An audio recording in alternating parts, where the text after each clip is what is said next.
신앙 고백하심으로 4월 23일 새벽 예배를 시작하도록 하겠습니다. 전능하사 천지를 만드신 하나님 아버지를 내가 믿사오며 그 외아들 우리 주 예수 그리스도를 믿사오니 이는 성령으로 잉태하사 동정녀 마리아에게 나시고 본디오 빌라도에게 고난을 받으사 십자가에 못 박혀 죽으시고 장사한 지 사흘 만에 죽은 자 가운데에서 다시 살아나시며 하늘에 오르사 전능하신 하나님 우편에 앉아 계시다가 저리로서 산자와 죽은 자를 심판하러 오시리라.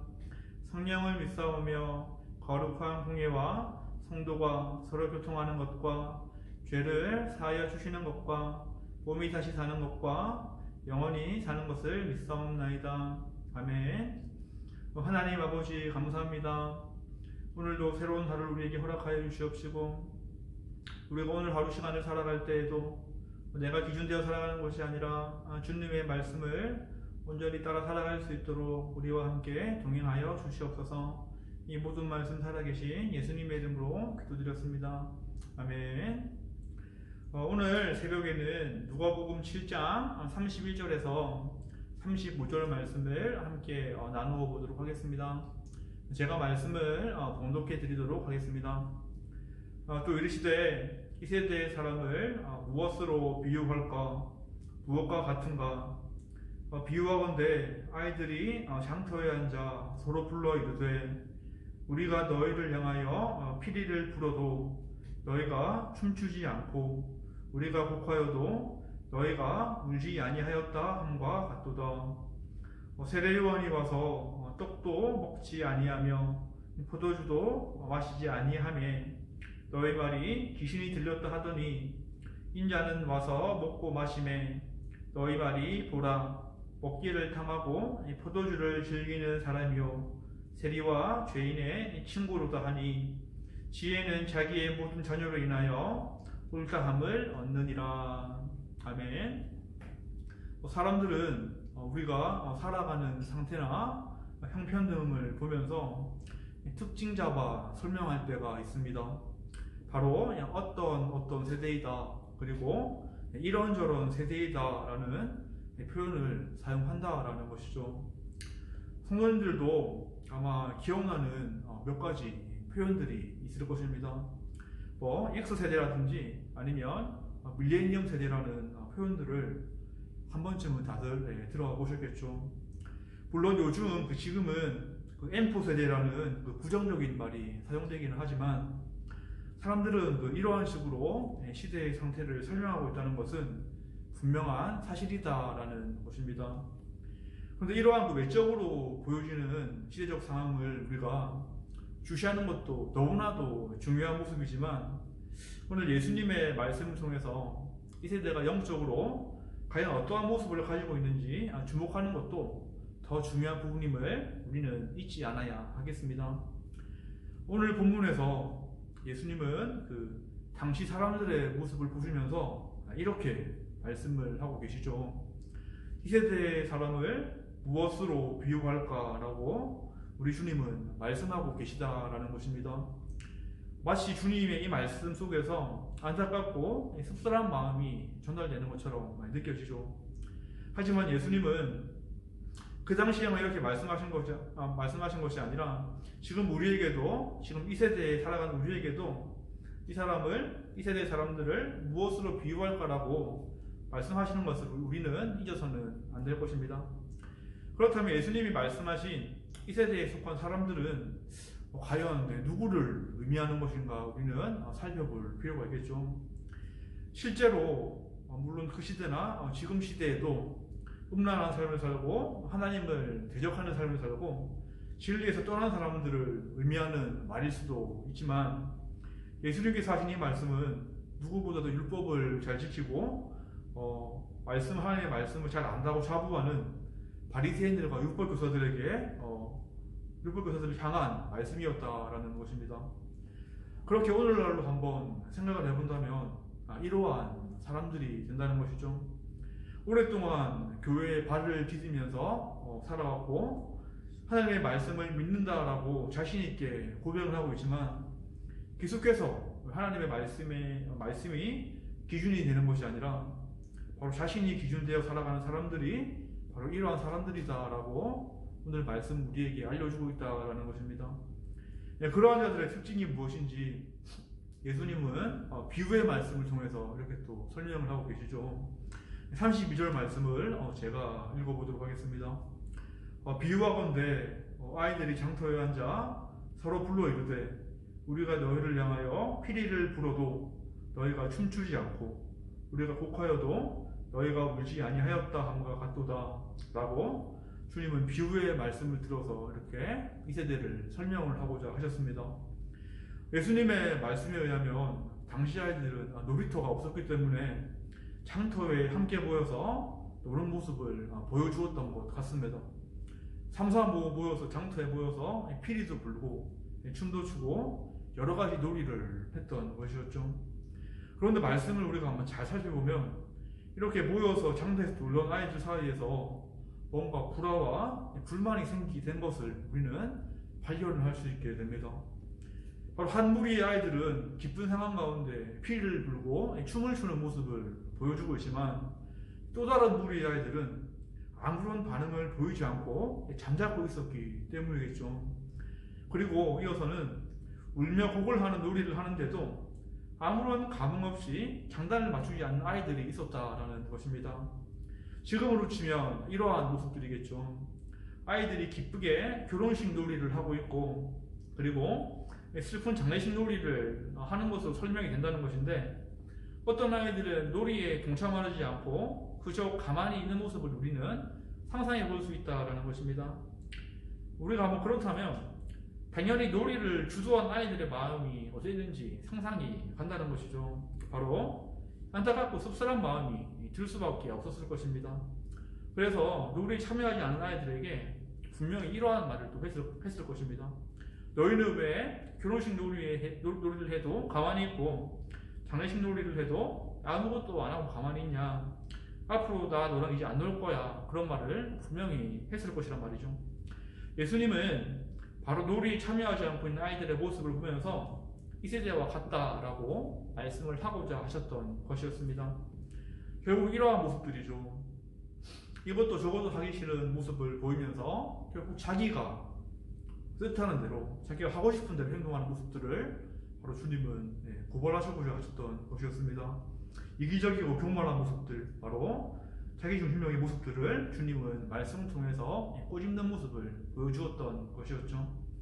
여기에 대해서 예수님은 이어지는 말씀을 통해서 더 구체적인 설명을 하고 계십니다. 33절, 34절 말씀을 제가 읽도록 하겠습니다. 세례 요한이 와서 떡도 먹지 아니하며 포도주도 마시지 아니하며 너희 말이 귀신이 들렸다 하더니 인자는 와서 먹고 마시매 너희 말이 보라 먹기를 탐하고 포도주를 즐기는 사람이요 세리와 죄인의 친구로다 하니 라고 주님은 이어서 설명을 하십니다. 당시 바리새인들과 율법 교사들은 세례 요한이 보여주었던 긍정적인 모습을 보면서도 받아들이지 않는 모습을 보여주었기 때문이었습니다. 세례 요한은 우리가 잘 알고 있던 사람이죠. 바로 주님 오실 길을 예비하면서 광야라는 장소에서 메뚜기와 성청을 먹으면서 금욕주의적인 모습을 보여주던 사람이 바로 요한이라는 사람이었습니다. 바로 악한 세대와 단절을 하면서 주님 오실 날만을 기다리던 사람이 바로 요한이라는 사람이었다라는 것이죠. 그러나 이들은 요한의 모습을 보면서 그 모습을 인정해 주었던 것이 아니라 그저 유별나게 군다는 지적질을 하면서 비판하기에 바빴던 사람들이었다라는 것입니다. 그래서 요한이 외쳤던 이 말씀, 회개하라, 천국이 가까웠다라는 메시지를 거절하는 모습을 보여주었다라는 것입니다. 여기에서 그친 것이 아니라 이들은 30절 말씀에서 요한의 세례도 거부하는 모습을 보여주었습니다. 30절 말씀을 제가 읽어보도록 하겠습니다. 바리새인과 율법 교사들은 그의 세례를 받지 아니하므로 그들 자신을 위한 하나님의 뜻을 저버리니라. 아멘. 이들이 보여준 모습들은 결국 어떠한 모습들입니까? 하나님의 뜻을 저버리는 모습을 보여주었다라고 오늘 말씀은 분명히 우리에게 알려주고 있는 것이죠. 마치 그 당시 악한 시대를 바라보면서 애곡하고 슬퍼하지 않던 이들은 하나님의 뜻을 저버릴 수밖에 없는 자들이었다라고 예수님께서는 말씀하셨다라는 것입니다. 그런데 이들은 참 아이러니하게도 복음의 기쁜 소식도 거절하는 모습을 보여주었습니다. 즉 예수님을 거절했다는 말이 든다는 것이죠. 그 이유가 바로 무엇이었습니까? 예수님께서 죄인들과 세리들과 함께 먹고 마시는 그런 모습을 보였기에 거절하는 모습을 보여주었다는 것입니다. 예수님께서 죄인들과 세리들에게 복음의 기쁜 소식을 전하고 있었음에도 불구하고 그들의 자의적인 해석 때문에 예수님을 비판하기에 바쁜 모습을 보여주었던 것이었죠. 마치 예수님은 기쁜 마음으로 마치 결혼식을 하듯이 피리를 불면서 죄인들에게 기쁜 소식을 전하는 모습을 보여주었지만 이들은 이마저도 받아들이지 않는 모습을 보여주었다라는 것입니다. 결국 이러한 모습들인 거죠. 이것도 받아들이지 않고 저것도 받아들이지 않는 모습들을 이들은 가지고 있었다라는 것입니다. 이들의 모든 마음은 자신이 기준이 되어서 껍데기뿐인 종교생활을 하던 사람들일 수밖에 없었던 것이었습니다. 바로 이러한 모습을 가지고 있던 자들을 향해서 예수님께서는 악하고 패역한 세대라고 말씀을 하셨던 것이었죠. 마치 장터에서 고집을 부리면서 여기에도 속하지 않고 저기에도 속하지 않으려고 하는 이기적인 모습을 보여주었던 아이의 모습이 우리는 떠오르는 것입니다. 진리를 외치는 사람들의 소리를 듣지 않고 나만이 옳다라는 여기던 모습이었던 것입니다. 그래서 이들은 요한의 외침도 예수님의 말씀도 귀를 닫고 받아들이지 않는 모습을 보여주었다라는 것이죠. 그렇다면 지금 우리가 살아가는 이 시대에는 그런 사람들이 존재하지 않는 것인가 한번 질문을 해볼 필요가 있을 것입니다. 그렇지 않죠. 존재하고 있을 수도 있습니다.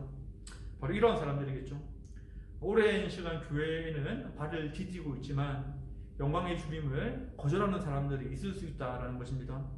말씀을 듣지만 진정으로 그분의 가르침을 배척하는 사람들이 있다는 것이죠. 그리고 하나님의 뜻은 묻지 않고 자신이 원하는 부분만 섬기려고 하는 모습도 아마도 이와 같은 자들이 아닐까라는 생각을 한번 해보게 됩니다. 왜 그렇습니까? 바로 말씀이 기준이 아니라 오로지 자신이 기준인 삶을 살아가는 사람들이기 때문인 것이죠. 또 이런 모습이 있을 것으로 생각됩니다. 강단에서 선포되는 말씀에 대해서 그리고 성경을 통해서 또 읽게 되는 말씀을 우리가 대할 때에 정작 전해지는 진리에 대해서는 귀를 닫는 사람들이 바로 이 범주에 포함되는 사람들이다라는 것이죠. 그저 성경 말씀을 지식적으로만 머리에 사는 사람들이 바로 이러한 사람들이 될 수 있다는 것입니다. 매주 설교를 듣고 매주 말씀을 듣기는 하지만 그 삶이 조금도 움직이지 않는 사람들이 여기에 포함된다라는 것입니다.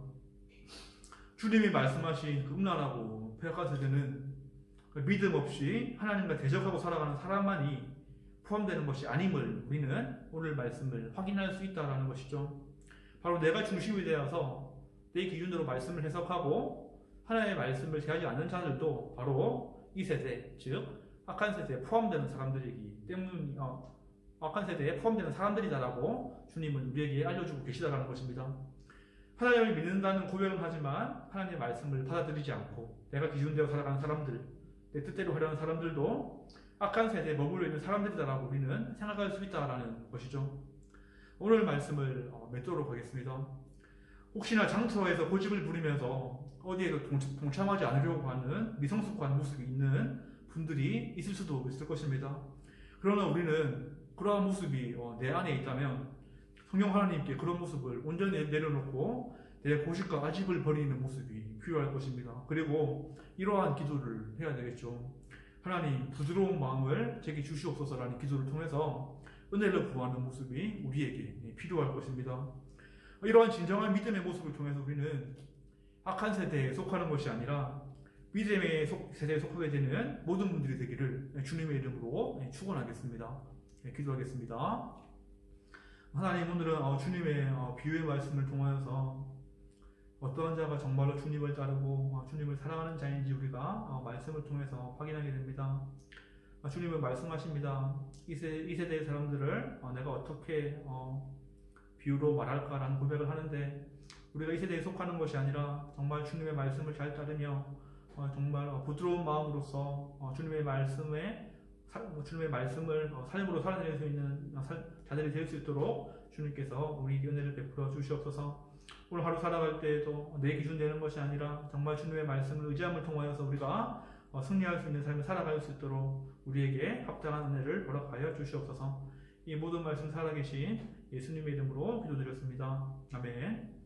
주기도문 하심으로 오늘 예배를 마치도록 하겠습니다. 하늘에 계신 우리 아버지여, 이름이 거룩히 여김을 받으시오며 나라가 임하시오며 뜻이 하늘에서 이루어진 것 같이 땅에서도 이루어지이다. 오늘 우리에게 일용할 양식을 주시옵고 우리가 우리에게 죄 지은 자를 사하여 준 것 같이 우리 죄를 사하여 주시옵고 우리를 시험에 들게 하지 마시옵고 다만 악에서 구하시옵소서. 나라와 권세와 영광이 아버지께 영원히 있사옵나이다. 아멘.